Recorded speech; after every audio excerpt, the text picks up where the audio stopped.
Cyrielle Sarah Cohen. Bonjour à toutes et à tous et bienvenue sur Radio J. Ravi de vous présenter cette nouvelle émission aujourd'hui jusqu'à 16h30 avec mon invité, chanteur italien, à la fois auteur, compositeur, musicien, interprète et directeur artistique. Vous le connaissez pour son interprétation de Wolfgang Amadeus Mozart dans la comédie musicale Mozart, l'opéra rock. Aujourd'hui, Michelangelo Loconte revient sur scène avec les comédies musicales de concert en tournée des Zéniths dans toute la France, mais aussi en Belgique et en Suisse l'année prochaine avec une date spéciale au Dôme de Paris le vendredi 15 mars avec de nombreux guests. Bien évidemment, on va en parler. L'occasion de découvrir ou redécouvrir notre invité sur Radio J. 15h, 16h30, Cyrielle Sarah Cohen. Radio J. Bonjour Michelangelo Loconte. Bonjour. Merci beaucoup d'être mon invité aujourd'hui. Tout d'abord, je tiens à dire que forcément, avec chaque invité, on se parle un petit peu en off. Et cet accent italien met beaucoup de chaleur dans nos studios. Et vous me faites penser à quelqu'un que j'aime très fort, qui s'appelle Stefano, avec le même accent, la même voix. Donc, je suis sûre qu'on va bien s'entendre. Merci d'être mon invité aujourd'hui, bien sûr, pour parler de votre actualité autour de la comédie musicale, avec cette tournée. Il y en a d'autres, on va en parler. Mais d'abord, on va vous découvrir pour qui vous êtes au-delà de ce que vous faites, puisque c'est un peu la règle dans cette émission. Et pour démarrer, j'ai envie de vous demander 3 mots pour vous décrire selon vous. Je ne me décrirai pas avec des mots, mais je suis quelqu'un certainement d'imprévisible, Ouais. de très gentil et de passionné. Gentil. Voilà. Et passionné. Je les note, comme toujours. Oui, ok, on sait jamais. avec beaucoup de... Je suis encore connecté avec l'enfant que j'étais, donc je suis pas vraiment changé dans ma vie au point de devenir un adulte à part entière, surtout et pour tout. Voilà. Mais c'est un petit peu ce qu'on m'a dit de vous, et en fait je l'ai vu en travaillant cette émission. Et donc on va voir si tout cela colle avec ce qu'on va se dire et ce que j'ai pu observer tout au long de cette émission. Mais d'abord, et bien évidemment, le début, toujours le début. Michelangelo Loconte, de votre vrai nom Michel Loconte, si c'est comme ça, Michele Loconte. Vous êtes né un 5 décembre dans les années 70 à Cerignola, si c'est bien comme ça que ça se prononce. Voilà, vous le direz forcément mieux que moi, dans une province de Foggia dans les Pouilles. Quel genre d'enfance vous direz que vous avez eu et dans quel cadre vous avez grandi ? Culture, spectacle, conversation, donc une très bonne enfance. Vos parents étaient dans un milieu artistique ou Non, rien ils à sont voir ? professeurs, mais évidemment, ils aiment la culture, donc l'art et tout. Ouais. Votre papa et votre maman faisaient quoi exactement ? Ils sont professeurs d'école pour les enfants, mais par contre, ils ont inventé une méthode pour le gouvernement italien, donc de nouvelle éducation, sans les devoirs à la maison et tout ça. Pour pas trop déranger les familles, les enfants comme ça. J'entends bien. Donc ça développe davantage le sens artistique. Ça fait appel à des méthodes, j'ai envie de dire, de plus d'autonomie pour que les enfants puissent plus se réaliser que dans les écoles classiques. C'est ce que vous diriez ? Oui, d'ailleurs, la France a eu des grands pédagogistes, donc du coup, c'est... Exactement. Et on essaye de faire ça. On en parlait avec mon invité Max Boublil la semaine dernière. Depuis tout petit, vous allez participer à des émissions de télévision, à des spectacles scéniques. D'abord, j'ai envie de savoir comment vous arrivez là, comment vous emboîtez le pas. Je ne crois pas l'avoir vraiment choisi, je crois que l'avoir découvert en fait. Quand j'étais petit, j'avais un intérêt pour la musique, même la classique, étrangement. Quand on est bébé, c'est étrange. Et pour tout ce qui était art, donc j'ai fait vite le théâtre. Les gens savaient que je pouvais faire ça.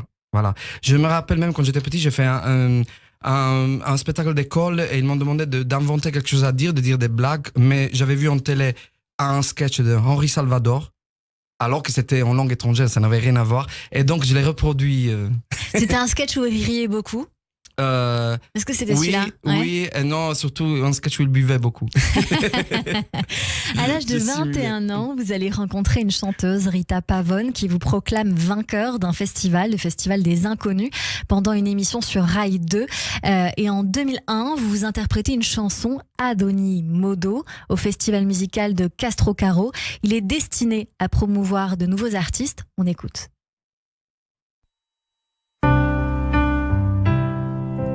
Ad ogni modo io credo in te, resto a sorridere. Alors Michelangelo Michelangelo, je sens une petite émotion qui est en train d'arriver. C'est pas de l'émotion, c'est de l'étonnement. Je ne m'y attendais pas. Cette chanson veut dire de toute façon, si ma traduction est bonne. Je l'ai trouvée merveilleuse. Je me suis dit qu'il ne fallait pas que je la garde pour moi, évidemment. Elle fait partie du début de votre carrière, de vos premiers pas. Et je sens qu'elle a ouvert quelque chose dans votre carrière. Est-ce que je me trompe? Est-ce qu'il y a eu après ça un changement? Non, je n'attribue pas mes changements à mes chansons, mais possible. C'est très possible. Je ne sais pas, je ne vois pas ça de l'extérieur. Je compose, je me considère un compositeur, même si je ne le mets jamais en avant. Mais je suis en train de travailler maintenant un album à propos de tout ça. Vous êtes en train de tout nous dire. Cette chanson, expliquez-nous qu'est-ce qu'elle veut dire et qui l'a composée, pourquoi vous l'avez chantée, comment elle a été écrite. C'était un passage de l'adolescence, je commençais à remettre en discussion certains défauts de la société que je voyais, et je parle de la spiritualité. Je dis, de toute façon, je crois en toi, donc en quelque chose, et même si le monde autour s'effondre, je souris dans la fin, parce que je sais qu'il y a quelque chose. Voilà, c'est tout, et c'est ce qu'elle raconte. Elle parle de l'effondrement du monde, que les humains, ils perdent le cœur, et que comme ça, mais que je reste confiant. Moi, au moins, je reste confiant. C'est ce qui vous a peut-être porté par la suite, on va le voir dans un instant. Vous faites vos premiers pas en France, pas forcément en tant que chanteur, mais en tant qu'acteur. Et là, comme je n'ai pas trouvé beaucoup d'informations sur le sujet, j'ai envie de savoir quels ont été vos premiers pas en France, comment vous avez décidé d'arriver ici, et dans quelle peut-être série, quel rôle vous avez eu. Moi, j'étais totalement en train de faire une carrière en Italie. C'était une époque où les guitares électriques, où le rock n'était pas, au contraire d'aujourd'hui, qui allait Måneskin et tout ça. C'était pas bien vu. Donc, du coup, je me rappelle, il y avait le père de Laura Pausini qui m'avait dit, tu devrais partir en Belgique, en France. Là, il y a les usines, là où les gens font vraiment de la musique. Ici, les gens rencontre des belles filles, boit des verres. Donc, il vaut mieux que tu ailles faire la musique vraiment là-bas. Et je suis parti, avec la première occasion, je suis parti. Voilà. Vous êtes parti, vous êtes arrivé en France, puis vous avez participé à un projet de comédie musicale qui s'appelait Les Nouveaux Nomades de Claude Barzotti. Vous enregistrez en studio la totalité des chansons avec l'écriture phonétique parce qu'à l'époque, vous ne parliez pas encore le français. Comment vous avez appris? Je ne parlais pas français. J'ai appris en écrivant ce que j'entendais en phonétique et en essayant de les reproduire avec des sons comme ça. Et ça a un peu marché. Mais en fait, dans chaque expérience, il faut savoir voler vraiment les choses très bien que la vie nous apprend. Et là, je me rappelle, pendant ce projet, j'ai connu un géant du studio, du monde du studio en général, qui avait fait Claude François à l'époque, qui avait fait Dalida, enfin tout le monde. Il s'appelait Bernard Destardi. Je dis il s'appelait parce qu'il est décédé comme ça. Et j'avais un rapport magnifique avec lui, je l'observais travailler, j'ai connu vraiment, je suis sûr que j'ai connu un géant du milieu, voilà. Et ça m'est resté encore. Et lui, il vous a aidé? Oui, mais les gens, ils t'aident avec des conseils. Moi, je pense, un jour, mon producteur de Vatia, il m'a dit un truc. Donc, pendant que je me mettais contre lui, que je disais, tu sais, c'est pas juste, ça. Il m'a dit, Michele, ferme les yeux. Et imagine-toi 10 personnes qui t'ont vraiment fait avancer dans ta vie. Et tu verras que la liste, ça t'étonnera beaucoup. Et c'était, voilà, parfois les gens te donnent des enseignements magnifiques. Et parfois sans même s'en rendre compte. Hein? Sans même s'en rendre compte. Il faut savoir comprendre ça. Alors, ce projet de Claude Barzotti ne va pas voir le jour et vous allez décider de partir vivre à Liège en Belgique parce que vous écoutez les conseils qu'on vous donne. Vous allez y rester 9 ans. Et là-bas, il va se passer des choses pour vous, Michelangelo. Vous allez rencontrer encore une fois des gens et vous allez notamment travailler avec pas mal d'artistes. Ok, alors là, moi j'ai travaillé avec des artistes, mais j'ai utilisé plutôt cette période pour... J'ai eu des rencontres que j'ai adorées, comme par exemple Plastique Bertrand qui m'appelle et qui dit « Moi et toi, on va faire un duo sur scène devant 10 000 personnes. » C'était génial, c'était juste des moments magnifiques. À ce moment-là, vous entre guillemets, vendez comme artiste quoi? Vous êtes auteur de chansons, vous êtes chanteur, vous êtes choriste, vous êtes artiste, arrangeur. Il y a tellement de choses dans ce métier. Je faisais tout le temps de la scène. Donc j'ai utilisé cette période surtout pour me former vocalement et pour être indestructible vocalement et même physiquement sur scène. C'était mon but principal. Mais en même temps, j'ai eu beaucoup de contacts, j'ai fait beaucoup de choses, j'ai fait du studio, j'ai fait de la direction artistique, j'ai composé des chansons, j'ai travaillé beaucoup, voilà. Et vous avez notamment maîtrisé beaucoup d'instruments, le piano, le clavier, la guitare, la batterie, percussion, forcément ça se raconte. Et quand on est aussi, j'ai envie de dire, polyvalent, on attire les regards à soi et c'est ce qui va se passer, puisqu'à partir de 2009, vous devenez Wolfgang Amadeus Mozart dans la comédie musicale Mozart l'opéra rock, produite produite par Dov Atia et Albert Cohen. Vous connaissez le succès en France, en Belgique, en Suisse, mais aussi en Corée du Sud, en Chine, on en parlait tout à l'heure en off, à Taïwan et dans les pays de l'Est. Et vous chantiez, vous, ces titres-là. Elle me dit, je suis un libre penseur, un trublion, un omerta. Tatoue-moi sur tes seins, fais-le du bout de mes lèvres. Je baiserai tes mains, je ferai que ça te plaise. Je dors sur des roses qui signent ma croix. La douleur s'impose, mais je n'ose pas. Je passe, je suis roi de mes rêves, souverain des libertés. Mourir, autant vivre en crever. Tout retenir pour tout immoler. Je danse avec les dieux, je danse avec le vent. Je suis ivre, je ne suis ni le roi, ni le carnivore. Allez viens, c'est bientôt la fin de ce monde qui n'entend rien. Allez viens, soyez le tocsin, fais danser. Qu'est-ce que ça vous fait d'entendre ça, Michelangelo? Oh, ça, c'est des souvenirs. Voilà, là, tu grandis vraiment. Là, je suis devenu l'artiste que j'ai toujours voulu devenir, mais que jamais, je savais pas comment le devenir. On le devient grâce aux autres, en fait. Voilà. Votre premier single, Tatoue-moi, est extrait de la comédie musicale, numéro 1 des ventes en France en janvier 2009. D'ailleurs, avec la troupe, vous allez gagner 3 prix aux Energy Music Awards. L'album va décrocher un disque de diamant. Vous êtes même élu liégeois de l'année dans la catégorie culture en Belgique. Comment vous vivez ce succès? Je dirais pas soudain, parce que forcément vous avez travaillé pour, mais qui, lors d'une comédie musicale, arrive très vite et très fort en règle générale. Mais la plus belle chose qu'on puisse donner à sa production quand on est choisi pour un projet comme ça, c'est de ne pas penser au succès, c'est de penser au travail. Donc du coup, c'est de penser vraiment à être artistiquement et culturellement ancré au projet. Personne ne te reprochera jamais de briller dans un projet même qui n'est pas beau. Et moi, je pouvais briller dans un projet qui était magnifique. Donc du coup, ça, c'est incroyable. Voilà. Vous allez être au Mozart dans toutes les saisons confondues, de 2009 à 2011, 2016, 2018, 2018 jusqu'à 2019. Cette comédie musicale, elle va vous faire vivre plein de choses pendant plusieurs années, plusieurs périodes différentes, forcément de votre vie. Qu'est-ce qu'elle vous a appris sur vous-même? Mozart, pour moi, c'est un rendez-vous mystérieux avec l'exploration d'un personnage que je n'ai jamais considéré un personnage, plutôt une personne. Et donc, pour moi, déjà, ça, c'est très intéressant à vivre. Ouais. Et après, ce qui m'a donné, c'est la responsabilité du peu de célébrité auquel j'ai touché. Et vous savez, quand vous mettez le costume de Mozart, vous devenez authentique ou alors un imposteur, pour de vrai. C'est-à-dire qu'on ne peut pas s'habiller en Mozart en profitant de chaque ficelle du métier, de chaque truc du showbiz. Tu te mets au travail, tu composes de la vraie musique, tu n'arnaques jamais le public, parce que de toute façon, ça ne durera jamais longtemps d'arnaquer Parce que le public, en règle générale, il sent qu'il est vrai et qu'il ne l'est pas. Voilà. Quel est votre plus beau souvenir de troupe, Michelangelo Loconte? Alors, c'est peut-être pas le musical, parce que moi, dans le musical, je fatigue beaucoup parce que je dois courir et chanter en même temps. Donc, même quand j'ai des beaux souvenirs comme ça. Mais je me rappelle la fin de Bercy, quand on est arrivé à la fin de tout le cycle de Mozart.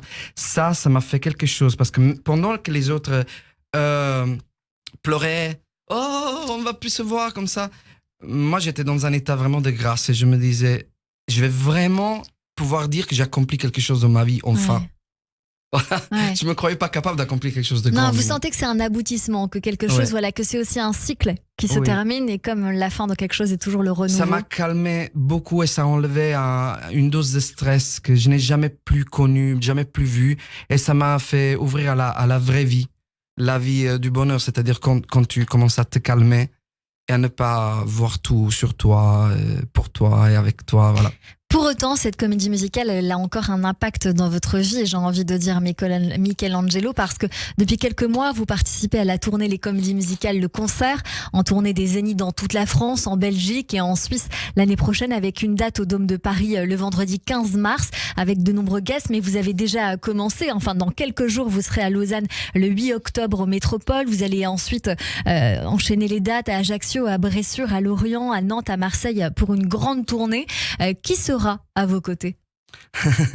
Alors, des gens vraiment extraordinaires et des camarades parfaits.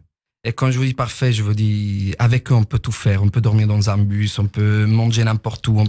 C'est vraiment les justes camarades. C'est, pour les filles, Priscilla Betty, Ginny Lynn, Cécilia Cara. Pour les garçons, Alexis Loison, Damien Sargue, Gwendal Marimotou. Que j'embrasse très fort. Voilà. Et il y aura des invités surprises, Julie Zenati, et Merwan Anaïs Delva, Rim, et mon Merwan grand ami. Rim, évidemment votre grand ami qu'on a reçu il y a pas longtemps. On en parlait également avec lui, on parlait de son parcours aussi. Victoria Sio, il y aura bien sûr Florent Mode, Jonathan Serrada et Fabienne Thibault et Hélène Ségara qui était venue sur une date et qui s'est dit finalement je veux rester parce que je suis bien avec vous. Donc elle sera là sur cette date là. Il y aura aussi quelque chose de particulier, ce spectacle, il va être présenté. Alors en règle générale, le spectacle, les musiques s'enchaînent et on s'attend pas forcément à une présentation, mais là, Jean-Marc Généreux sera au micro. Qu'est-ce qui va se passer, vous savez? Mais ça va être encore mieux que d'habitude parce qu'il va y avoir beaucoup de monde en plus Jean-Marc Généreux qui va nous présenter, donc ça va être vraiment super. Mais je vous promets, c'est un collectif qui fonctionne. Et quand les gens fonctionnent comme ça dans la vie, ça va se voir sur scène. Ça, je le sais par expérience, donc du coup, ça va être super. Vraiment. Alors, lors de ce spectacle, parce que c'est un spectacle, vous allez reprendre plusieurs chansons, plusieurs comédies musicales, Roméo et Juliette, Grise, Notre-Dame de Paris, Starmania, Les 10 Commandements, évidemment, ou encore Le Roi Soleil. Il y aura du Mozart aussi. Oui, absolument. J'imagine bien. Absolument. Vous avez pas mal tourné l'année dernière. Vous repartez sur les routes, comme je le disais, à partir du 8 octobre jusqu'au 19 novembre, avant le Dôme de Paris, le 15 mars 2024. Finalement, c'est une preuve que les comédies musicales, ça marche encore. Que les gens, ils attendent ce rendez-vous-là. Ça marche beaucoup. Moi, je sais qu'à Paris, on n'en parle pas trop. Mais c'est une erreur puisque en France, on a inventé un genre, ok, qui est très respecté à l'étranger. Ici, non, parce que nous, on croit dans le West End, à Broadway. Mais eux, quand tu vas à l'étranger, même les Américains, ils connaissent déjà Broadway. Ils savent déjà à quoi s'attendre, mais pas le musical français. Ouais. Donc le musical français, il est très différent. Il a des chansons pop rock ou variété et c'est des singles, les uns avec l'autre. Et quand c'est un bon musical, parce qu'il y en a beaucoup de mauvais, mais quand c'est un bon musical, ça marche puisque on n'ignore pas le public. Et ça, c'est vraiment la caractéristique qu'eux, ils adorent. C'est-à-dire qu'ils sont concernés par ce qui se passe, l'histoire comme ça. Sur scène, vous chantez un titre avec Merwan Rim. J'ai envie qu'on l'écoute.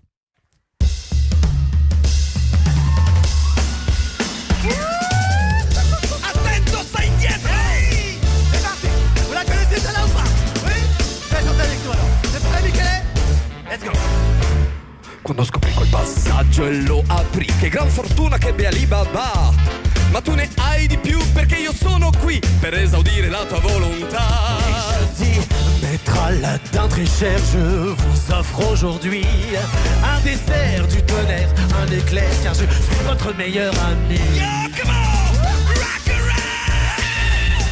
Ça va comment l'île? Ça va bien? Oui, ça va là-haut, première fois. Oh, vas-y, bonsoir. Mister, Aladdin? questo mondo è qui per te. Et tu veux du rap, toi, grand là-bas? Mais oui, je suis ton ami, je suis ton meilleur ami.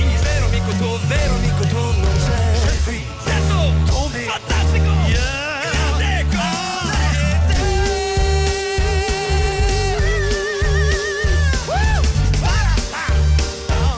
Hey, je suis ton meilleur ami. Alors ça, c'est un cadeau, un vrai cadeau, d'une part pour les auditeurs, mais aussi pour votre public, parce que d'une part, il y a de l'italien, mais il y a du Aladdin. Je me souvenais pas qu'il y avait une comédie musicale Aladdin, mais j'ai vérifié, en effet, il y en a bien une. C'est un vrai cadeau, je sens que vous vous éclatez avec Merwan sur ce titre. Oui, absolument. Alors déjà parce que Merwan, à part qu'il a traversé toutes les comédies musicales de l'histoire de la France. C'est vrai, on en a parlé. Mais on s'est retrouvé sur Mozart. Heureusement, parce que voilà, c'est une belle rencontre. Et en plus, voilà, là sur scène, donc on peut faire tout ce qu'on veut. on est à l'aise. Et vous entendez en fait que c'est ce que je vous disais en fait, l'entente. Là, il se passe les feux d'artifice sur ce morceau-là. Donc du coup, même physiquement, hein, même sur le vocal. Non, mais on le ressent beaucoup, Michelangelo. On en parlait tout à l'heure, tous les deux. Il y a plusieurs comédies musicales. Les gens veulent forcément faire la différence. Il y a la comédie musicale, la tournée des comédies musicales, le concert dont vous venez nous parler aujourd'hui, mais aussi d'autres événements du genre, comme les retrouvailles, la tournée, mais aussi Star Musical en tournée et à l'Accor Arena le 27 mars prochain. En plus de cette date, le 15 mars au Dôme de Paris, que les gens ne s'y méprennent pas. Comment on s'y retrouve? Comment on fait la différence? Alors, en réalité, le monde du musical est très développé à l'étranger. Ok. Et si, voilà, il y a toujours eu seulement un spectacle, alors rien de tout. Et pour nous, c'est important d'être dans plusieurs spectacles comme ça. Alors, c'est clair qu'avec le collectif qu'on a créé là, c'est difficile de répéter la même chose parce que là, le collectif de les comédies musicales, le concert, il est vraiment gagnant. Il y a vraiment quelque chose qui se passe de très très bien. Et c'est pour ça qu'Hélène Ségara, elle est restée. Voilà. Maintenant, ils vont arriver les nouveaux spectacles. On va voir ce qui se passe. On va voir s'ils vont se casser la gueule ou s'ils vont avoir un énorme succès. Ça, on ne sait pas. La direction artistique fait tout de toutes les façons, hein, Michelangelo. Et là, a priori, Oui. en effet, cette comédie, cette tournée, les comédies musicales a l'air en effet très très bien ficelée, puisque beaucoup de dates jusqu'à fin de l'année prochaine d'ailleurs sont envisagées, jusqu'au 14 décembre 2024 à Châteauroux pour la dernière date que j'ai. J'imagine que d'autres vont arriver encore et encore. Il y a une comédie musicale aussi dont j'ai envie de parler avec vous, parce que vous me l'avez dit, je n'étais pas au courant. Notre-Dame de Paris, racontez-nous, parce que je crois que vous faites partie du casting qui arrive prochainement et qui revient à Paris avec Notre-Dame de À Paris. partir du 15 novembre, au Palais des Congrès. 15 Voilà. novembre au Palais des Voilà. Congrès. Qui sera au casting et qui est derrière Notre-Dame de Paris? Alors, il est encore un peu secret le casting, mais En tout Je cas, crois- vous y serez, on a le droit de le dire. oui, C'est déjà oui. fait.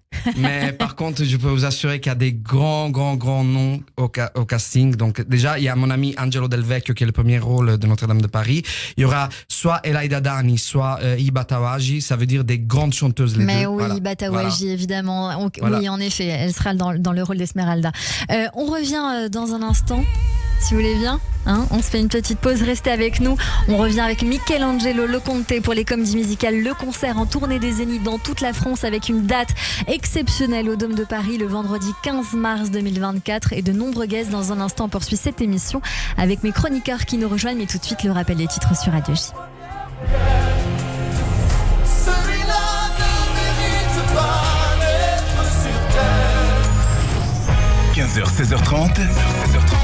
Cyrielle Sarah Cohen. Radio J.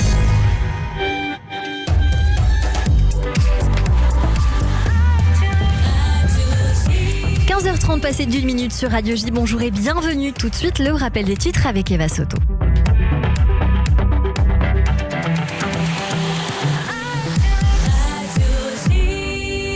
Bonjour à toutes et à tous. À la une de l'actualité, le Shin Bet déjoue un attentat de l'Iran contre plusieurs personnalités publiques en Israël.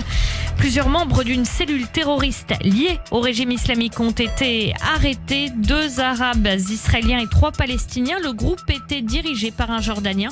Leur cible, entre autres, l'ancien député Yehuda Glick et le ministre de la Sécurité nationale Itamar Ben-Gvir, le leader du parti Force juive, le parti d'extrême droite, également en charge de la police. Itamar Ben-Gvir qui souhaite organiser demain soir une prière de protestation, c'est ainsi qu'il l'appelle, à Tel Aviv, place Dizengoff, 3 jours après les affrontements qui ont eu lieu pendant les fêtes de Kippour, avant et après.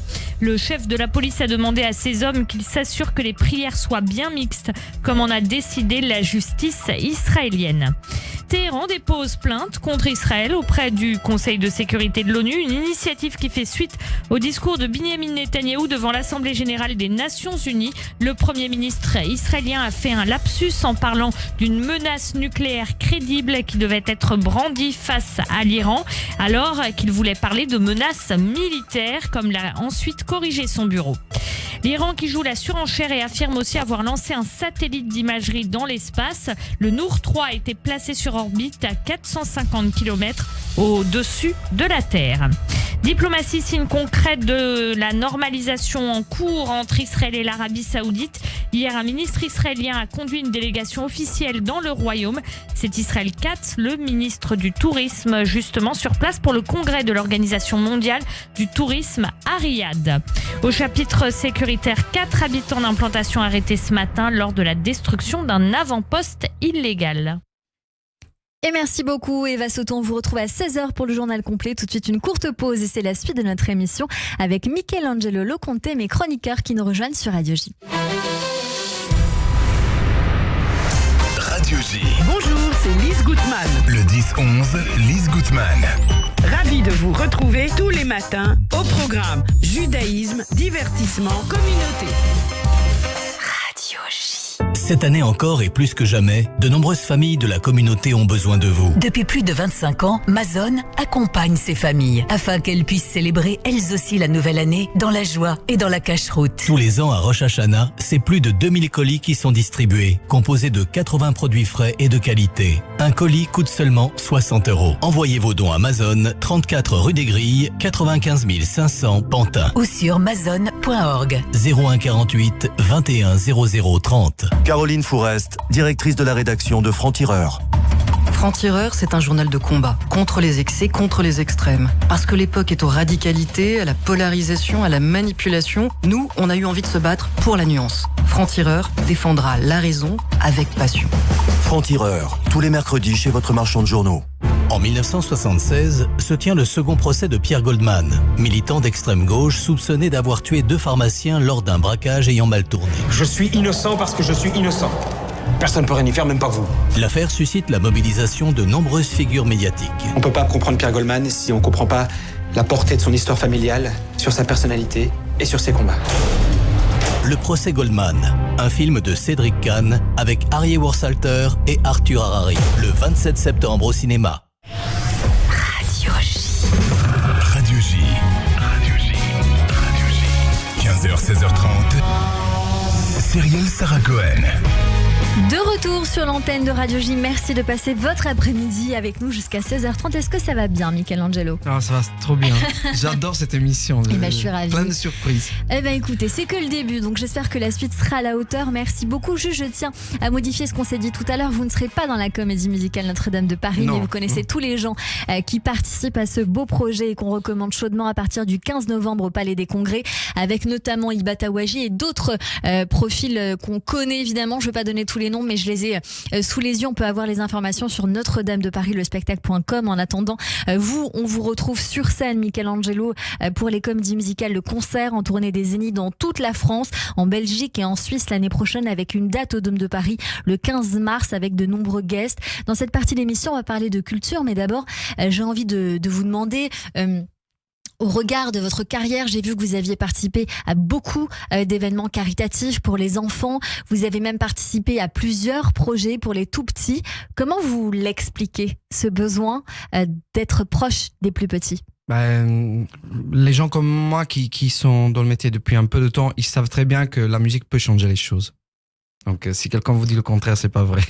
La musique a déjà changé beaucoup de choses et elle peut encore changer les choses. Donc le pouvoir qu'ils ont des personnages qui passent soit en télé, soit sur scène comme ça, que ce soit pour les enfants, que ce soit pour les familles, comme ça, c'est un pouvoir très fort. Il y a des organisations comme Ella qui savent très bien et que grâce à Zidane, ils arrivent à faire des choses, juste des miracles, vraiment au niveau financier et scientifique. Donc du coup, c'est très bien. Voilà. Et peut-être parce que vous, quand vous étiez petit, vous avez sauvé la vie de quelqu'un, ou justement l'art vous a sauvé la vie et vous vous êtes dit que ça pouvait sauver quelqu'un d'autre. Non, l'art m'a éduqué. Voilà. Et j'ai vu des vies sauvées grâce à la musique, ça c'est sûr. Mais l'art m'a vraiment éduqué. Il ne suffit pas parfois les parents. Parfois, on est jeté dans le monde réel et même dans le monde du travail comme ça. La musique, ça t'éduque. Ça t'éduque à respecter les gens, les choses, les histoires, voilà. C'est très beau. Intégrer les autres. Parce qu'il n'y a pas que la famille, il y a les autres aussi. Dans cette partie d'émission, on va découvrir justement toute la culture, peut-être que vous aimez et qui vous a éduqué. Et tout de suite, on part au théâtre avec Christophe Barbier. Et mes acclamations, mon enthousiasme, viva notre bienfaiteur. Olé, olé, olé. Au théâtre. Et forcément, on va parler de Mozart, bien sûr, au théâtre avec vous, Christophe Barbier. Bonjour Christophe. Comme un météore, Wolfgang Amadeus Mozart a traversé le ciel de l'humanité. 35 ans de génie, de création prolifique et fulgurante, 35 ans de voyage et de malheur, de moments de gloire et de lutte contre la destinée. C'est peut-être pour cela qu'entre Mozart et les spectateurs, il y a un lien magique, presque mystique, en tout cas ésotérique. Votre invité peut en parler mieux que quiconque, Cyrielle.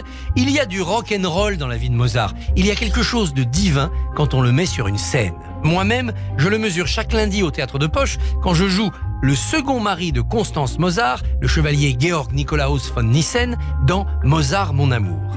Raconter la vie de Mozart, c'est entraîner le public dans un tourbillon d'inspiration et d'audace, dans la réinvention permanente de la musique. Chanter comme nous le faisons une douzaine d'airs de Mozart, c'est rendre les spectateurs joyeux, enthousiastes, rafraîchis par autant de virtuosité. S'il avait vécu ne serait-ce que 50 ans, que de chefs-d'œuvre Mozart aurait-il créé ? À la scène, Mozart est chez lui. Quelques exemples. D'abord, le Mozart de Sacha Guitry, mis en musique par Reynaldo Hahn avec Yvonne Printemps en jeune compositeur. Créé au début de décembre 1925, le spectacle de Guitry raconte la présence de Mozart à Paris en 1778, à la fois séducteur volage et petit génie insolent. Il y a bien sûr, en 1979, l'Amadeus de Peter Shaffer, inspiré par une tragédie de Pouchkine et qui donnera le film de Milos Forman avec la terrible jalousie de Salieri pour son cadet. C'est le Mozart sombre, maléfique, torturé, tourmenté qui est dépeint, victime d'un système de pouvoir qui le dépasse et le broie. Génial et naïf à la fois. Il y a aussi Le dernier baiser de Mozart d'Alain Tellier en 2016 avec Julie Depardieu. Nous sommes en décembre 1791, Mozart vient de mourir, sa veuve n'a qu'une obsession, faire terminer le requiem pour le vendre à son commanditaire et à d'autres. Elle va s'appuyer sur un élève de feu son mari, Franz Xaver Süssmayer, lequel a toujours soupiré en secret pour Constance. Terminons avec Mozart versus Mozart, qui a traité avec humour, lors du dernier festival d'Avignon, le duo père-fils, Léopold contre Wolfgang. Eh bien, les deux rôles étaient joués en famille, par un père et par sa fille. Et oui, une fille pour jouer Mozart comme Yvonne Printemps. Une fille parce que nous sommes aussi au XXIe siècle et que le génie échappe au genre. Voilà qui sans doute n'aurait pas déplu à Mozart. Et merci beaucoup Christophe Barbier. Je rappelle que votre pièce que vous avez écrite et mise en scène se joue encore au Théâtre de Poche Montparnasse, Mozart, mon amour, avec Pauline Courtin avec vous. Et c'est tous les lundis à 21h. Merci beaucoup Christophe. Tout de suite, la chronique Flashback avec Annabelle Guiraud. Radio J. 15h, 16h30, Cyrielle Sarah Cohen. Bonjour Cyrielle. Et bonjour Annabelle. On y va, c'est parti. Bonjour Michel Angelo. Bonjour Michael Annabelle. Angelo. Michael Angelo. Bonjour Annabelle. Dans cette chronique, on va entrer dans votre univers culturel et parler d'artistes que vous aimez. Commençons par la musique. Très rock aujourd'hui. Allez, c'est parti avec Siouxsie and the Banshees, célèbre groupe britannique punk rock. Écoutons ensemble un extrait de Spellbound.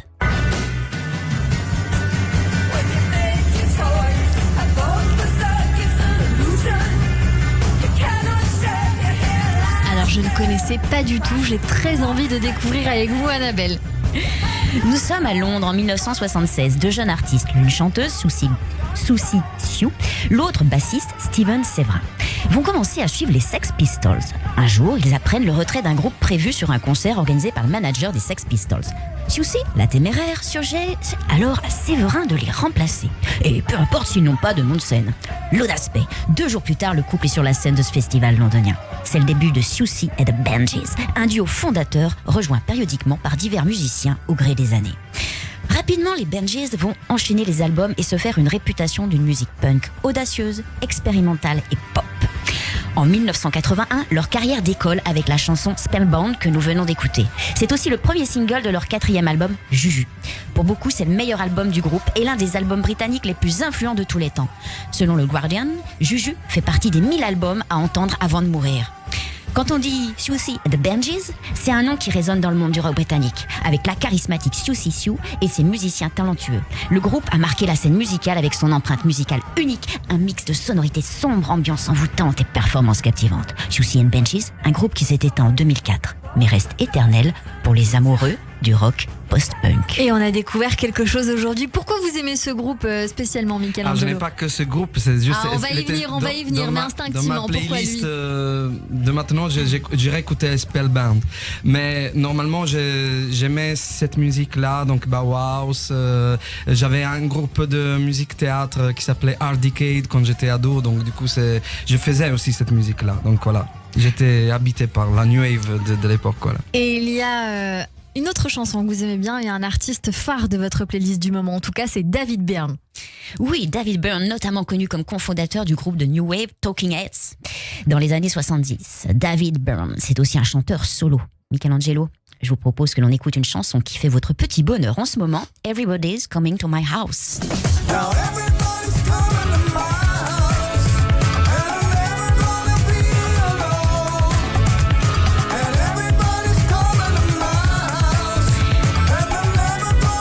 David Byrne, c'est une légende musicale. On le connaît notamment comme cofondateur du groupe de New Wave, Talking Heads, où il était chanteur et guitariste.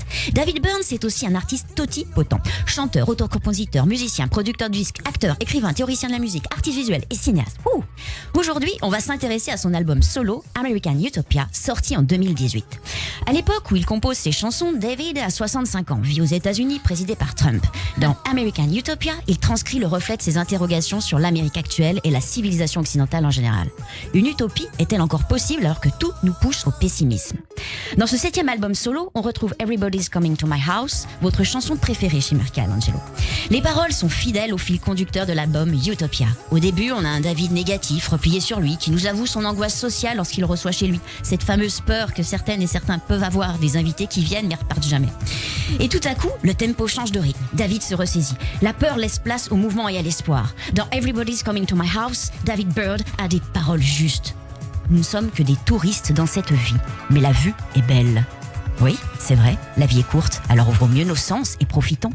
Tiens, en parlant de profiter, mon petit doigt m'a dit que vous rêviez de voir la dernière version de Starmania. J'espère que vous pourrez assister à ce show incroyable, peut-être dans la superbe salle de la scène musicale du 14 novembre au 28 janvier prochain. Eh bien, on espère bien et vous faites bien d'en parler.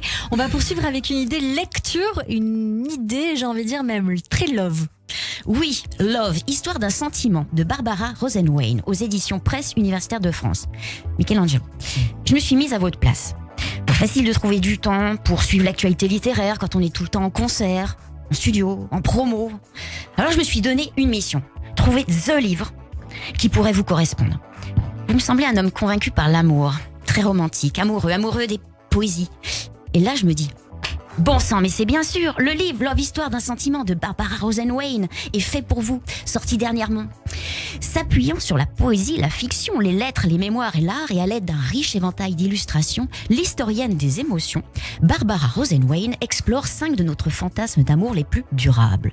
L'accord parfait, l'extase transcendante, l'obligation, l'obsession, le désir insatiable. Comprendre l'essence de l'amour, le pourquoi du comment on en est là. Tout au long de notre vie, on pourrait dire que l'on constitue un patchwork d'amour. L'amour se construit sur les fragments d'expériences, d'histoires et de sentiments partagés au fil du temps, entrelacés avec d'autres fantasmes. Comprendre l'histoire, de la façon dont nous avons aimé, nous permet de mieux naviguer dans nos propres expériences tumultueuses et peut-être écrire notre propre scénario. C'est vrai, n'est-on pas maîtresse et maître de nos propres vies, et donc créatrice et créateur de notre patchwork d'amour? Michelangelo. Peut-être un livre que vous allez acheter en plusieurs exemplaires dans l'espoir de donner à qui passe à la maison. Il paraît que vous faites cela quand un livre vous plaît beaucoup. C'est vrai Je fais ça. Je l'achète tout le temps. Et quand il passe quelqu'un, je dis vous l'offrez à quelqu'un que vous aimez. C'est trop joli. On va terminer avec une série que vous êtes en train de visionner, For All Mankind. Oui, For All Mankind. Une série américaine qui parle de scènes, de l'espace, Lune, Mars, tout ce que vous aimez, qui raconte les voyages dans l'espace. Écoutons un extrait du générique de la première saison pour se plonger immédiatement dans le bain. Les Russes avaient mis le premier homme sur la Lune.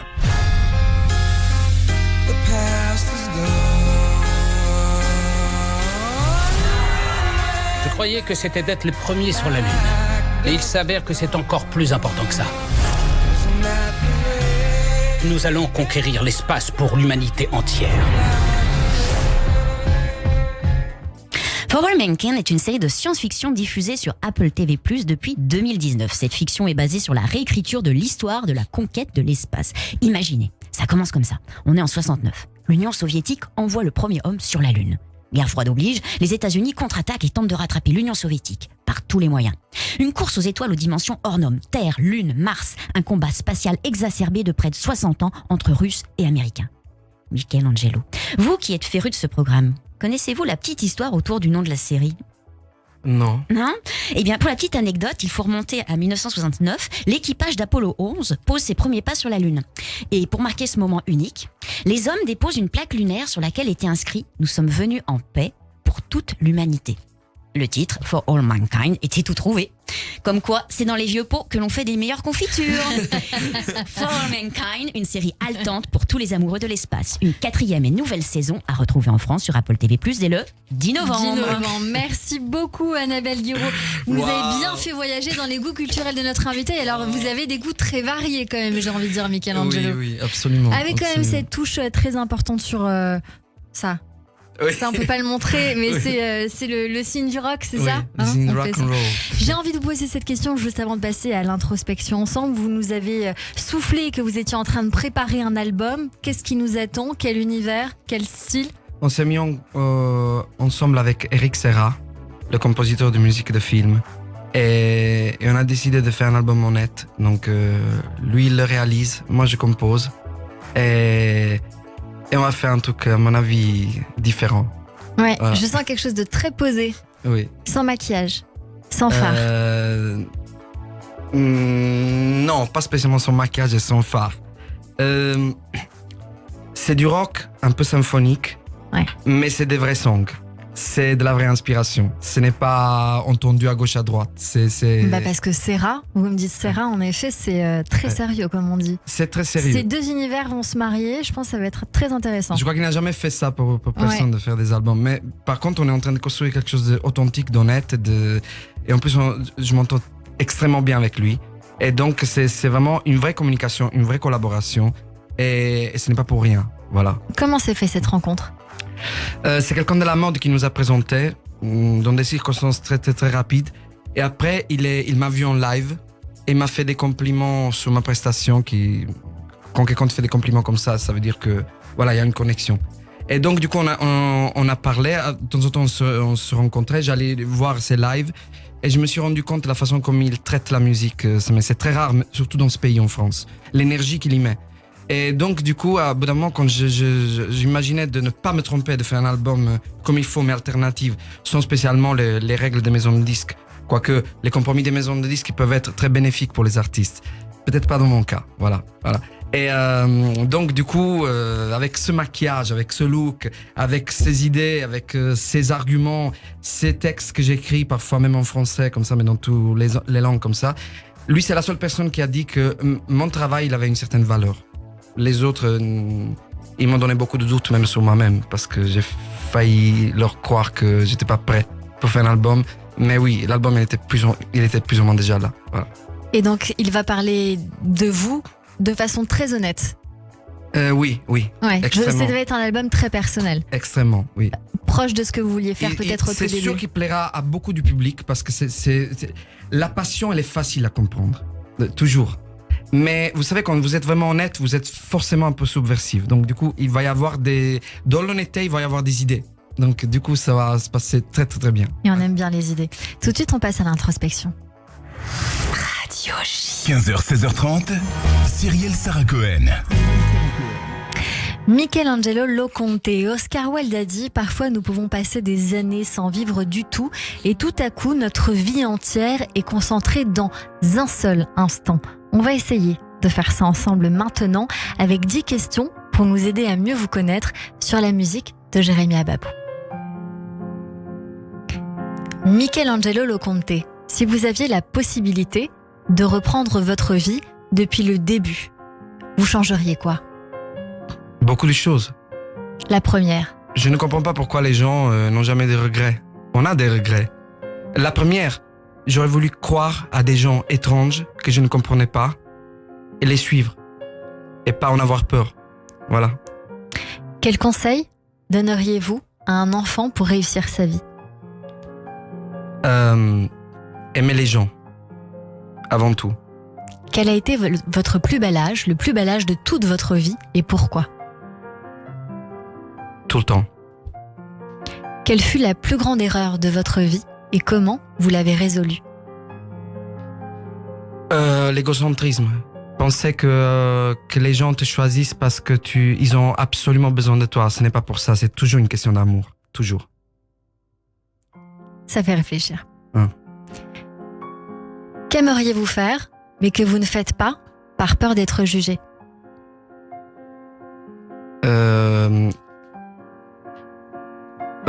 Parler avec du courage. Dans un monde qui nous fait comprendre qu'on doit se retenir. On n'est pas obligé pour respecter les autres absolument à se taire sur chaque argument. On peut très bien parler, on peut très bien dire la vérité, ce qui nous semble être la vérité, et la confronter avec d'autres gens. Quand il y a la confrontation, la vérité, à bout d'un moment, elle va sortir plus ou moins. Voilà. Quelle est la chose que vous avez fait cette année, Michelangelo, et dont vous vous souviendrez toute votre vie? J'ai eu un enfant. Voilà, une petite fille qui s'appelle Stella. Avec la juste personne. La bonne personne. Et c'est ce que je conseille de faire à tout le monde, d'avoir un enfant avec la juste personne. Si je vous parle d'amour, cela résonne comme quelque chose de souffrant ou de vivant? Non, de vivant. Si vous pouviez changer une chose sur votre corps ou sur votre personnalité, qu'est-ce que ce serait? Pas spécialement sur ma personnalité, sur mon corps, oui. Oui, je changerais beaucoup de choses. Pour être accepté déjà visuellement directement. Et parce que je pense que ça peut être utile. Qu'est-ce qui n'est pas accepté visuellement? Moi, je suis un mec qui ne se déshabille pas pour aller en piscine, qui ne se déshabille pas devant les autres. Donc déjà, je pense que je pourrais changer certains détails de mon corps depuis ado jusqu'à maintenant. J'aurais été à l'aise avec les autres. Je ne sais pas ce que ça veut dire être à l'aise. Voilà. Si vous étiez président, Michelangelo, quelle serait la première mesure que vous prendriez? La première mesure, j'écouterais beaucoup de monde, je me mettrais vraiment à table pour travailler, mais surtout, je pense que la politique, c'est vraiment quelque chose qui s'est éloigné de l'amour. Normalement, c'est de l'amour. Pensez que tout le monde, même ceux qui ne nous ressemblent pas, ont droit à quelque chose, ou alors ont droit à de l'amour social, c'est déjà énorme. Donc c'est vraiment, la politique, c'est une question d'amour. Et ça, à bout d'un moment, certains politiques, ils doivent le sortir. Donc au-delà de leurs gestes fermés ou de leur technique de communication et comme ça. Voilà. Ça mériterait une émission. Pour terminer, qu'aimeriez-vous que les gens retiennent de vous, Michelangelo Loconte? Je ne pense pas qu'avec ou sans moi, ça change grand-chose. Mais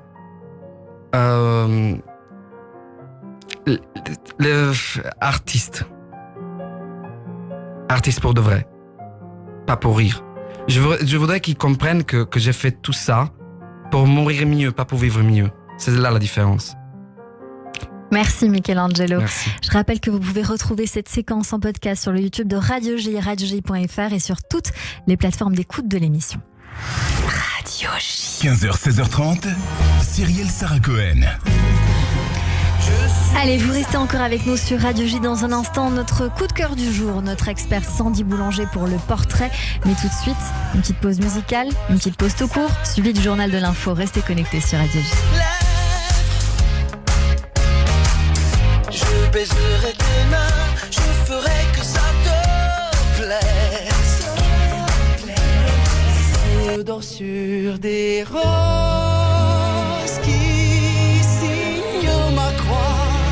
La douleur s'impose, mais je n'ose pas.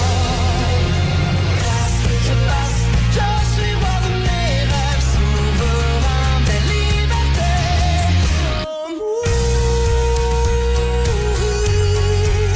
Autant vivre en crever, tout retenir,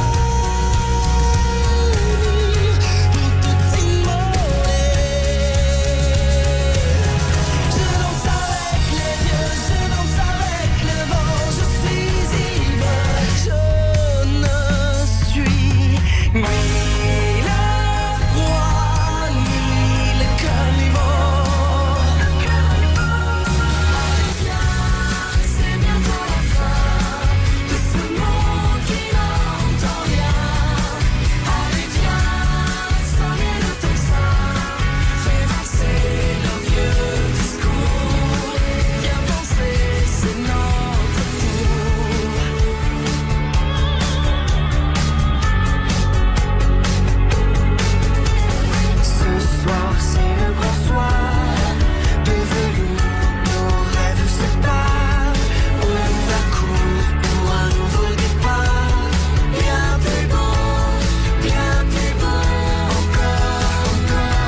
Retrouvez-moi tous les mercredis sur Radio J pour Ça reste entre nous. La politique comme vous ne l'entendez nulle part ailleurs. Les meilleurs spécialistes réunis sans langue de bois. 21h sur Radio J. Radio J.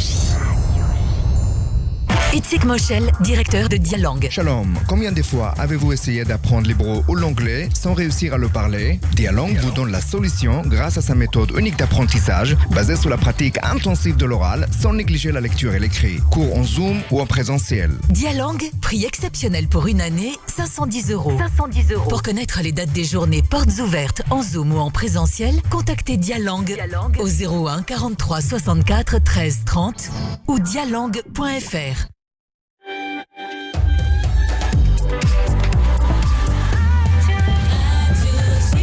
Il est 16h sur Radio J. Bonjour et bienvenue. Tout de suite, le journal de l'information avec Eva Soto.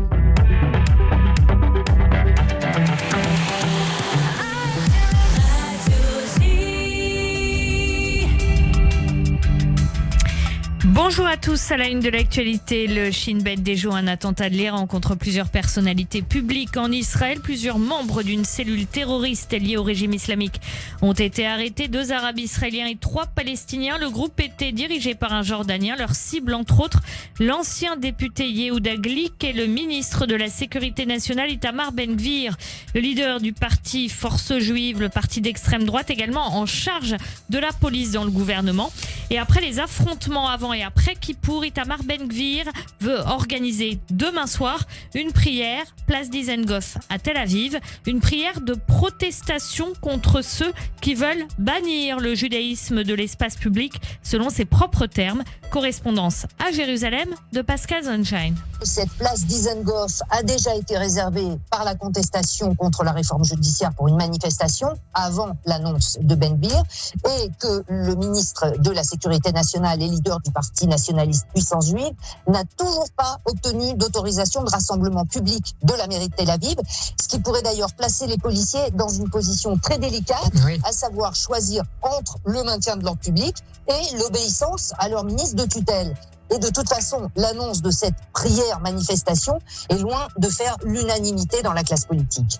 Et de son côté, ce matin, Binyamin Netanyahou, sans nommer Ben-Gvir, a appelé un effort pour réduire les frictions et accroître l'unité. Outre le Premier ministre israélien, l'initiative d'Itamar Ben-Gvir est loin de faire l'unanimité au sein de la coalition. Même ses alliés politiques naturels comme Bezalel Smotrich estiment qu'elle est inopportune.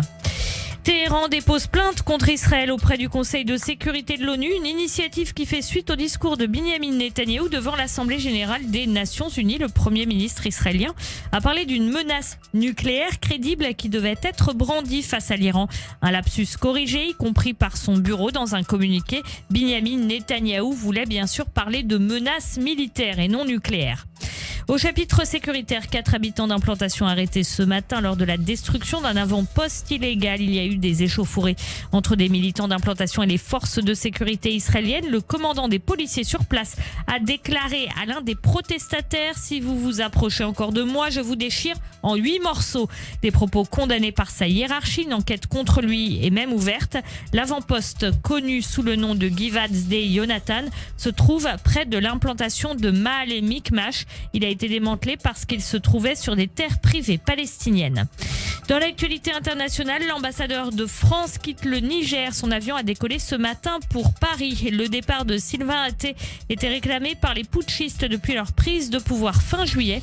Emmanuel Macron, qui a dans un premier temps rejeté leur ultimatum, a finalement pris la décision de rapatrier le diplomate. Les militaires avaient donné 48 heures à Sylvain Atté pour quitter le pays, estimant que les intérêts de la France allaient à l'encontre de ceux du Niger. Paris a rappelé à de nombreuses reprises que sa présence militaire au Niger avait été souhaitée par les autorités pour faire face à la menace djihadiste. C'est un flot ininterrompu de réfugiés qui fuient le Haut-Karabakh, cette région montagneuse peuplée en majorité d'Arméniens et conquise par l'Azerbaïdjan. Un tiers de la population a déjà quitté la région, certains dénonçant un processus génocidaire en cours. Génocide, le mot a aussi été utilisé par le Premier ministre arménien, un mot dénoncé par une 50aine de rabbins européens dans une lettre commune. La réaction du président du CRIF, le Conseil représentatif des institutions juives de France, Jonathan Arfi. Je condamne évidemment ce courrier de rabbin européen qui a été adressé aux dirigeants de l'Arménie. Personne n'est dépositaire du mot génocide et nous ne sommes pas légitimes, pas plus que d'autres, à venir faire une leçon aux Arméniens sur l'usage du mot génocide. On peut avoir chacun évidemment une analyse différente de ce qu'il se passe sur place en ce moment. D'ailleurs, peu d'informations filtrent. Néanmoins, ce qui est important, c'est que il est malvenu de s'adresser au gouvernement arménien en leur disant qu'il serait interdit pour eux d'utiliser le mot génocide. Ça n'a évidemment aucun sens et je condamne ce courrier. Jonathan Arfi, le président du Conseil représentatif des institutions juives de France. La politique en France et le gouvernement s'apprêtent à dégainer son 12e 49.3, cette fois-ci sur la loi de programmation des finances publiques. Ce texte distinct du budget de l'État et de la sécurité sociale qui eux arriveront en octobre au Parlement doit servir de feuille de route pour la trajectoire budgétaire française sur la période 2023-2027. Le dernier usage de ce fameux 49.3 remonte à la réforme des retraites. Et pour finir en football, c'est le Maroc qui accueillera la Coupe d'Afrique des Nations 2025. Une décision annoncée ce matin. Et merci beaucoup Eva Soto. On vous retrouve demain à partir de 14h. Tout de suite, une petite pause et on revient avec mon invité, évidemment Michelangelo Loconte sur Radio J. David Revaud-Dallon, ça reste entre nous. Retrouvez-moi tous les mercredis sur Radio J pour Ça reste entre nous. La politique comme vous ne l'entendez nulle part ailleurs. Les meilleurs spécialistes réunis sans langue de bois. 21h sur Radio J. Radio J. Cette année encore et plus que jamais, de nombreuses familles de la communauté ont besoin de vous. Depuis plus de 25 ans, Mazone accompagne ces familles afin qu'elles puissent célébrer elles aussi la nouvelle année dans la joie et dans la cache-route. Tous les ans à Rosh Hashanah, c'est plus de 2000 colis qui sont distribués, composés de 80 produits frais et de qualité. Un colis coûte seulement 60 €. Envoyez vos dons à Amazon, 34 rue des Grilles, 95 500 Pantin. Ou sur mazone.org. 01 48 21 00 30. Caroline Fourest, directrice de la rédaction de Franc-Tireur. Franc-Tireur, c'est un journal de combat contre les excès, contre les extrêmes. Parce que l'époque est aux radicalités, à la polarisation, à la manipulation, nous, on a eu envie de se battre pour la nuance. Franc-Tireur défendra la raison avec passion. Franc-Tireur, tous les mercredis chez votre marchand de journaux. En 1976, se tient le second procès de Pierre Goldman, militant d'extrême gauche soupçonné d'avoir tué 2 pharmaciens lors d'un braquage ayant mal tourné. Je suis innocent parce que je suis innocent. Personne ne peut rien y faire, même pas vous. L'affaire suscite la mobilisation de nombreuses figures médiatiques. On peut pas comprendre Pierre Goldman si on comprend pas la portée de son histoire familiale, sur sa personnalité et sur ses combats. Le procès Goldman, un film de Cédric Kahn avec Arié Worsalter et Arthur Harari, le 27 septembre au cinéma. Radio J. Radio J. Radio J. Radio J. 15h, 16h30. Cyrielle Sarah Cohen. Merci de nous rejoindre sur l'antenne de Radio J. Si vous êtes avec nous depuis le début de cette émission, merci pour votre fidélité. Si vous venez de nous rejoindre, bienvenue.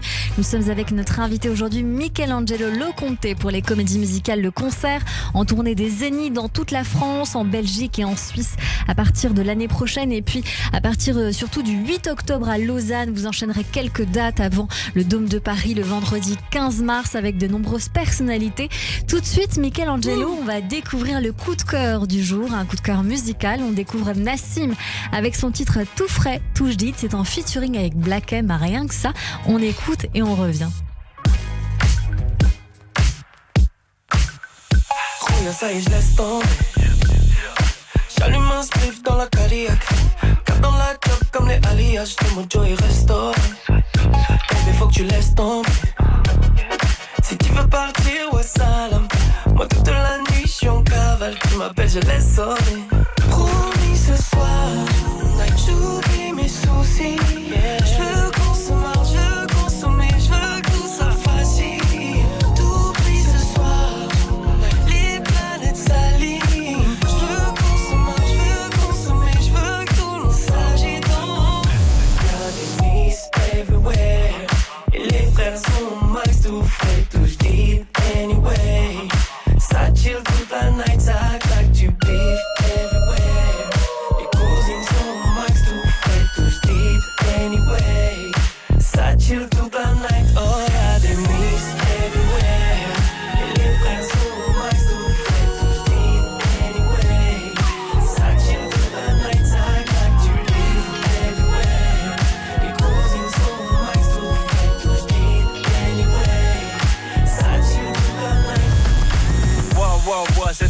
on y est. Elle me voit comme un billet alors que moi je suis Nia.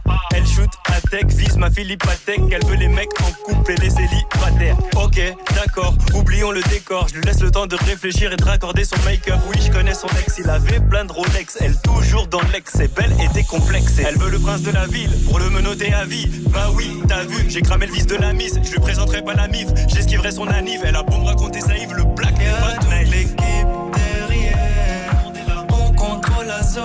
C'est nous dans les faits divers. Petit pas jusqu'à l'eau. Y'a des pouces everywhere. Et les frères sont max tout frais. Touche deep anyway. Ça chill toute la night, ça attaque du beef everywhere. Les cousines sont max tout frais. Touche deep anyway. Ça chill toute la night. Oh, y'a des miss everywhere. Et les frères sont max tout frais. Touche deep anyway. Ça chill toute la night, ça attaque du beef everywhere. Les cousines sont max tout frais. Touche deep anyway. Ça chill toute la night. Et vous êtes en train d'écouter sur l'antenne de Radio J tout frais, touche did en featuring avec Black M. Bonjour Nassim. Bonjour à tous. Merci beaucoup d'être mon invité aujourd'hui sur l'antenne de Radio J avec Michelangelo Loconte. On était en train de danser, on vient de me dire en off, on te voit Cyrielle, tu es en train de danser. Et en effet, ça donne qu'envie de danser. Ce titre fait partie de votre EP qui s'appelle L'Abondance, sorti Exactement. au mois de juillet. D'abord, j'ai envie de vous demander comment s'est fait ce featuring avec Black M. Eh ben, très naturellement. Justement, ça fait plaisir de voir une connexion aussi naturelle de nos jours. Parce que vous savez que maintenant, les duos, les featuring, c'est politique. Et il est venu me voir sur Instagram, il m'a dit j'adore tes morceaux, j'aime beaucoup ce que tu fais. Je lui dis bah écoute, moi je me suis levé un matin comme ça, je dis bah écoute très bien, viens on fait une session. Génial. Et ça a donné ça. C'est Tout génial. simplement. En combien de temps vous avez enregistré ce morceau ? On l'a fait relativement rapidement. Ça s'est fait moi j'ai fait ma partie, on a fait notre partie en une après-midi. C'est génial. Vraiment, quand on voit que ça se passe aussi bien entre deux artistes qui se rencontrent et que ça va vite et que la connexion se fait en règle générale, en effet ça va très très vite. C'est donc un album, un EP qui vient de sortir il y a quelques mois, il y a quelques semaines, on va dire ça comme ça, au mois de juillet. L'Abondance, qu'est-ce que vous aviez envie de mettre de vous là-dedans ? En fait, ça fait longtemps que je fais de la musique et j'apprends que depuis quelques années à être de plus en plus personnel dans ma direction artistique et dans ma musique. L'abondance, en fait, ça vient d'une blague avec des amis, etc. C'est ce côté un peu toujours too much. C'est-à-dire de la générosité dans la musique, dans la funk, dans le R&B, etc. À l'époque, en tout cas, où moi j'ai décidé de faire de la musique, c'était comme ça. T'en avais partout, beaucoup de couleurs, beaucoup de musique, beaucoup d'éléments. Et du coup, l'abondance, voilà, c'est ça. Je vous sers en abondance. De l'amour, du kiff, de la vibe. Bref, c'est ça, quoi. Écoutez, Nassim, je vous ai découvert un peu moi comme Black M, j'ai envie de dire. Je vous ai découvert sur les réseaux, mais pour le coup, pas sur Instagram comme à mon habitude. Je vous ai découvert sur une plateforme, une playlist sur Spotify, parce que le funk ou la funk, chacun dira comme il veut, on adore. Sur notamment un titre qui s'appelle Nymphomaniac. Oui. Je l'adore. Ah, merci. Il est un peu beaucoup, osé, mais on adore. Exactement. Et j'ai envie qu'on le fasse en direct. Ça vous va ? Avec plaisir. On peut y aller ? On peut y aller. On fait tourner, Benjamin. Yeah. Wow. Baby, baby. Yeah. Je connais une bad bitch de la jet set. Elle appelle sans cesse depuis des semaines. Elle m'envoie ça par SMS. Elle fait des voicing ASMR.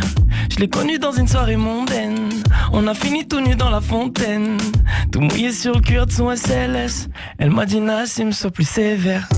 Mais mon public, elle me demande du juice. On se fait griller, faut qu'on se taille en douce. Je me dope sans arrêt pour tenir la course. Elle veut du doggy 3 fois par jour. Quand elle m'appelle en stress, elle s'excite, elle m'agresse. Non, elle fait ça dans la sauce. Elle saccage toute ma chambre. Je suis sa dose quotidienne, avec ou sans. Ma nymphomaniaque, nymphomaniaque, nymphomaniaque. Non,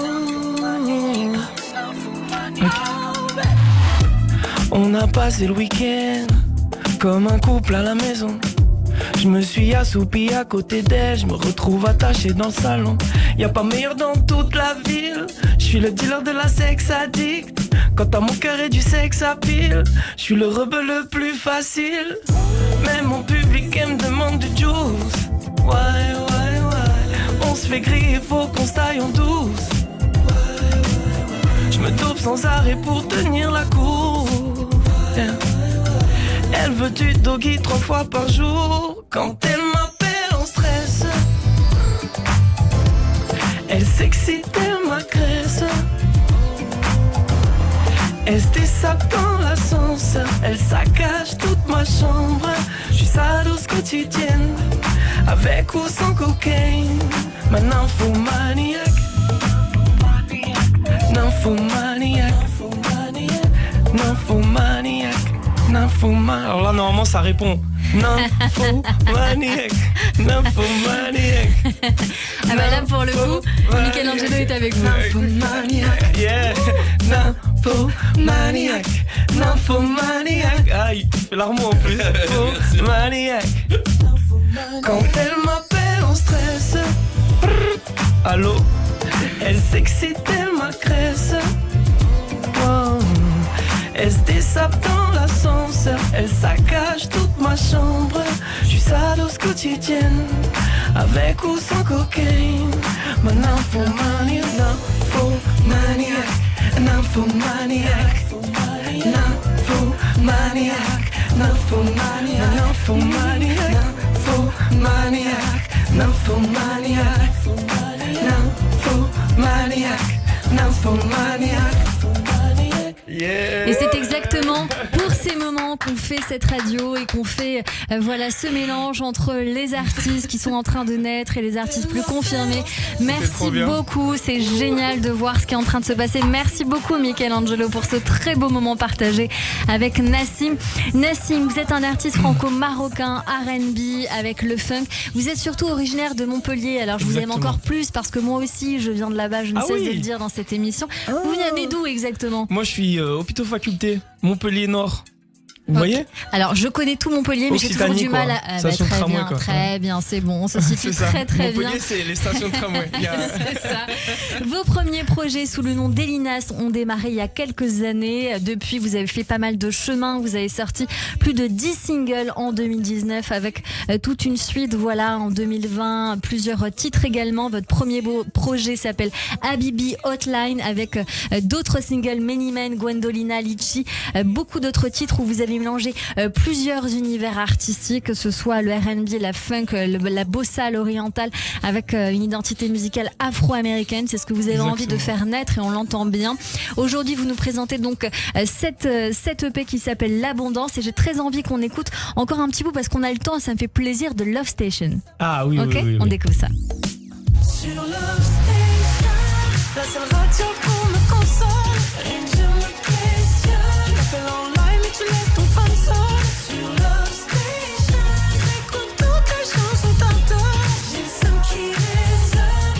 Sur la Love Station, oh la la la la, la la la la, la la la la, la Love Station, oh la la la la.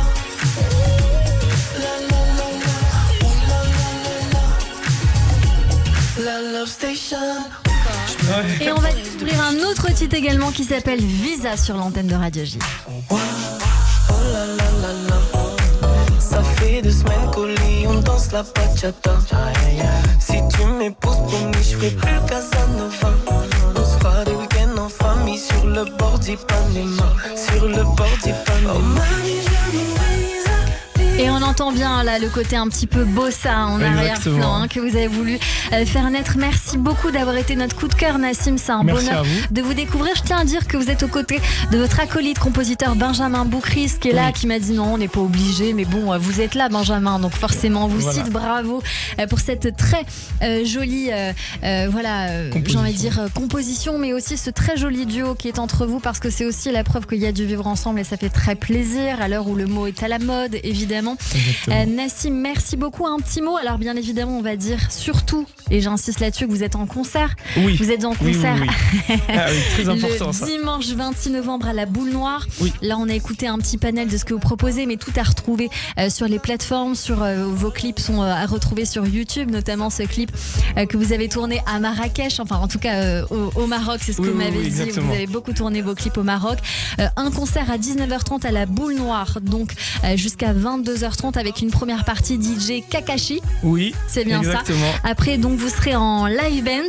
Exactement, voilà, Qu'est-ce qui vous attend ? C'est avec. Alors, je suis ravi maintenant d'avoir les moyens de pouvoir exprimer ma musique avec des musiciens. Donc réarranger ce qu'on entend sur les plateformes avec musiciens, parce qu'il y a plus de vie, il y a plus de chaleur. Enfin, c'est un peu un. Comment dire, c'était un but dans ma vie. Voilà, quand on a un artiste et qu'on a créé un album, de le voir, de le réadapter. C'est très dur parce que c'est bon, bien sûr, c'est cher. Enfin, c'est toute une organisation qui est pas évidente, et là, on a réussi. Donc venez. Ça va être un kiff total. Et oui, et je confirme. Et puis en plus, c'est tout à fait accessible. Donc je sollicite nos auditeurs, si jamais ils sont intéressés, shotgun.live-events-nassim-live-band, etc. Je pense qu'avec ça, on va trouver assez rapidement. En attendant, on vient vous voir sur les réseaux sociaux. Nassim.vibes, que cela soit sur Instagram, sur TikTok ou encore sur Twitter, Nassim-vibes, et sur Facebook, Nassim R&B. Merci beaucoup d'avoir été notre coup de cœur sur l'antenne de Radio J. Je voulais juste dire bonne année, Shana Tova. Je savais pas que c'était. On me l'a dit, voilà. Bonne année. Merci beaucoup. Merci de m'avoir invité. Merci. Et c'était un grand plaisir et un grand bonheur. Et puis vous avez partagé un joli moment avec Michelangelo. Donc ça me fait encore plus plaisir. Tout de suite, le portrait de notre invité. Radio J. 15h, 16h30. Cyrielle Sarah Cohen. Radio J. Radio J. Le portrait psychologique. Michelangelo, on ne vous a pas oublié, vous le savez. Vous m'avez dit tout à l'heure, vous m'avez dit quelque chose de très joli. Vous m'avez dit, c'est la plus belle émission de ma vie. On n'était pas à la fin. C'est vrai. Parce que comme toujours à la fin de cette émission, on a pour habitude de débriefer tout ce qu'on s'est dit. Et le gros du gros, il est débriefé par Sandy Boulanger qui est à ma gauche et qui a pris des petites notes, qui a été très silencieuse, mais qui vous regarde très attentivement depuis plus d'1 heure. Oh. Bonjour Sandy. Okay. Bonjour Cyrielle. Bonjour Michelangelo. Bonjour. Ma tutto va bene. Ne vous inquiétez pas. C'était une émission délicieuse. Et comme souvent chez Cyrielle, il y a toujours quelque chose d'assez fabuleux entre son coup de cœur et l'invité. Eh bien voilà, vous êtes tous les deux des hommes du Sud. On a un accent magnifique dans vos langues. Et puis vous avez aussi cette coolitude où on sent que vous êtes généreux et ça passe, tout va bien, c'est ok. Hein, c'est bon ça. Fait de venir. Ouais, vous avez bien fait de venir. Bah moi aussi du coup, et puis on a bien fait de vous écouter parce que c'était vraiment une superbe émission. Oh, merci. Je vais recommencer par le début, vos 3 mots qui voulaient vous caractériser. Même si vous n'aimez pas vous mettre des étiquettes, vous nous avez quand même sorti d'un chapeau. Imprévisible, gentil et passionné. Et vous allez voir qu'on va bien vous retrouver dans tout ce que vous nous avez partagé. Alors compositeur, vous avez commencé très tôt. Et quand même, après tout ce qu'on a entendu de vous, on n'est pas étonné parce que ce que vous avez mis en avant dès le début, c'est la spiritualité. Alors cette flexibilité face aux expériences de vie, c'est quelque chose qui vous a visiblement assez tôt correspondu et attrapé. Vous nous avez dit que vous avez été beaucoup aidé, soutenu tout au long de votre carrière. Bah oui, vous avez l'air d'un ange quand même, Michelangelo, bien sûr qu'on vous offre tout. Vous souhaitiez être indestructible. Ah, vocalement d'abord et puis ensuite physiquement quand vous avez commencé à travailler dans le music hall, c'était important pour vous. Et vous êtes devenu l'artiste que vous êtes aujourd'hui grâce aux autres, avez-vous dit. Bah dis donc, vous êtes simplement humble quand même, très travailleur, je crois qu'on l'a bien compris, mais il y a aussi ce côté très réfléchi chez vous. Vous aimez bien réfléchir et ça avait commencé tôt. Vous avez accompli une part importante de votre vie avec ce music hall justement et aujourd'hui vous êtes prêt aussi pour vivre d'autres événements, d'autres aventures, dont un album que vous êtes en train d'écrire, quelque chose de plus personnel, un peu comme vous Nassim. Il arrive un moment où enfin on mouille sa chemise et puis on y met de soi, de son âme et ce supplément d'être. Dans la sagesse, Michelangelo, il serait tentant de savoir que peut-être vous avez une grande sensibilité. Ouais.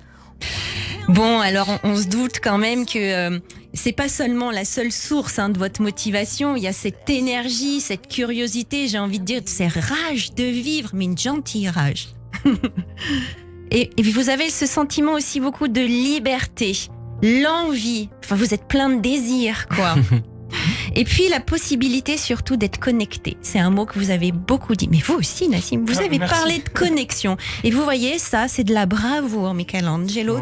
D'être connecté, il faut être courageux. Parce que ça veut dire qu'on se met à nu et on ose baisser la garde pour enfin rentrer en contact. On entend chez vous le feu d'artifice. On l'entend dans votre joie. On voit l'énergie dans vos mains. Quand même, on peut pas s'en passer. Et puis derrière le maquillage et le blouson en cuir, vous nous offrez avec pudeur l'homme sincère, véridique, avec ses questionnements existentiels. Mais pas trop quand même, à demi-mot. Bon, faut pas trop se dévoiler, vous êtes vraiment pudique, mais vous avez cette générosité dans votre présence. Vous êtes quelqu'un d'accessible. Et puis vous offrez de vos temps, de vos talents, pour des causes humanitaires, sociales qui vous tiennent à cœur. Parce que l'art vous a éduqué, la chanson, la musique vous a éduqué, mais vous dites que ça peut sauver parfois et ça peut vraiment aider beaucoup de gens. Le vivre ensemble, ça vous tient à cœur. Surtout dans la joie, quand même. Je crois qu'on l'a compris. Et puis surtout, vous aimez les gens. Vous aimez leur faire confiance sans comprendre trop. Et ça, c'est du lâcher prise, mais c'est proche de la foi aussi. Alors, imprévisible, bien sûr, vous l'êtes, on l'a bien compris. Vous n'aimez pas être là où on vous attend. C'est un peu, pas comme une rébellion, mais comme une grande fantaisie, parce que vous avez beaucoup de facettes dans votre boule à facettes. Mais vous ne nous avez pas vraiment parlé d'amour, Michelangelo. Vous savez, comme on pourrait se dire de ces stéréotypes de l'italien, parce que vous n'êtes pas ça. Vous n'êtes pas ce cliché de l'éros italien, mais vous êtes quelqu'un justement de charmant, mais pas charmeur. Et puis vous donnez envie toujours de rester très attentif à qui vous êtes pour ne pas vous coller d'étiquettes. Alors bien sûr, vous êtes passionné, vous vivez grand, on entend ces voyages, cette vie pour vous, c'est quand même quelque chose d'assez fabuleux. Alors j'aurais envie de vous dire, Michelangelo, mais hâte d'entendre votre prochain album, authentique, honnête, comme vous, quoi. Et puis merci parce que Messi, la vie avec vous, c'est quand même vachement mieux que sans. Oh merci beaucoup. Merci, c'est incroyable. C'est terrible. Non, c'est vraiment valorisant ce que vous faites pour les gens. Vraiment, c'est très valorisant. J'ai pas l'habitude d'être célébré comme ça non plus. Voilà. C'est mon cadeau pour vous. Merci. Surtout argumenté. On a l'habitude de prendre des applaudissements. Pas plus que ça. Voilà. Merci beaucoup, Sandy Boulanger, notre sexologue et psychothérapeute sur l'antenne de Radio J que l'on retrouve tous les mercredis. Je vais dire juste un truc, c'est incroyable parce que je vois parfois des artistes aller en télévision défendre un album comme ça et dès qu'ils se font attaquer l'album, ils se vexent et ils se cassent du plateau. Je ne comprends pas comment ils font. Tu as la possibilité de défendre ce que tu fais, même si c'est en négatif, les gens en parlent, mais au moins tu as la possibilité, tu es au centre de l'attention là. Avec un boulot que tu as fait, je comprends pas. Et là, c'est incroyable, vraiment. Vous valorisez vraiment les gens. Merci. Voilà. Merci beaucoup, Sandy Boulanger, que l'on retrouve tous les mercredis sur Radio J. Radio J. 15h, 16h30, Cyrielle Sarah Cohen. C'est la fin de cette émission avec vous, Michelangelo. Je rappelle que l'on vous retrouve dans les comédies musicales de concert en tournée des Zéniths dans toute la France, en Belgique et en Suisse l'année prochaine avec une date au Dôme de Paris le vendredi 15 mars 2024 avec de nombreux guests. Vous serez également pour plusieurs dates en tournée également à Lausanne à partir du 8 octobre, suivi d'Ajaccio, Bressuire, Lorient, Nantes, Marseille, Toulouse, Le Havre, Amiens, Forges-les-Eaux avant cette date à Paris le 15 mars prochain.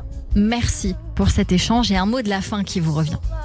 On va être à fond sur ce spectacle, sur les autres aussi, parce que c'est ce qu'on fait de mieux. Je suis aux côtés de gens comme Damien Sargue qui vient de rentrer de Chine pour faire Roméo et Juliette, voilà, on l'entend. Cécilia Cara qui a vécu la même tournée. C'est des gens en fait qui sont à fond tous les soirs. Et vous allez voir, si vous venez voir le spectacle, vous comprenez que la performance, ça peut être tous les soirs. Et c'est vraiment des vraies performances. C'est sans compromis. Et c'est ça qui est beau de notre spectacle. Voilà. Merci beaucoup Michelangelo Loconte. Merci à l'artiste Nassim d'avoir été mon coup de cœur du jour sur Radio G. Rendez-vous le dimanche 26 novembre à la Boule Noire à Paris à partir de 19h30. À la réalisation audio et vidéo Benjamin Arnaud aujourd'hui. Notez que vous pouvez réécouter cette émission sur radioj.fr, YouTube et toutes les plateformes de streaming. Rendez-vous demain dès 15h avec Thomas VDB pour le film Poisson Rouge. On parlera également de son spectacle en tournée. Thomas VDB s'acclimate. À demain et belle journée à tous, toujours sur Radio G.